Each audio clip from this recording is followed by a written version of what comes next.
Hi everyone. Today we swap Arbitrum USDT for Axelis DC and BDIGE them into Osmosis through satellite. First of all, we should get Axelis DC. We go to Curve.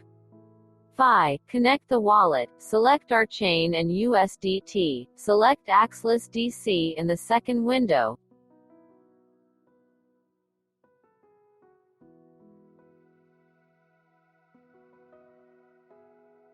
A large gas will be shown here, but you just click Change Gas, set 0.1 GUI and send an approve. For some reason it didn't work for me for the first time. We repeat it again and everything works fine. We do the same with swap. Instead of the $7 commission that Curve offers us, we set 20 cents.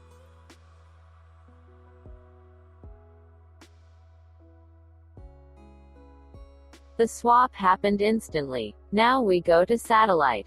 Money and transfer Axelis DC from Arbitrum to Osmosis. By the way, the commission is shown correctly here. Congrats! Now you have Axelis DC in Osmosis. For some reason, it did not show that the swap was completed. It usually shows, but okay. As we see, Axelis DC appeared on my KEP LR wallet.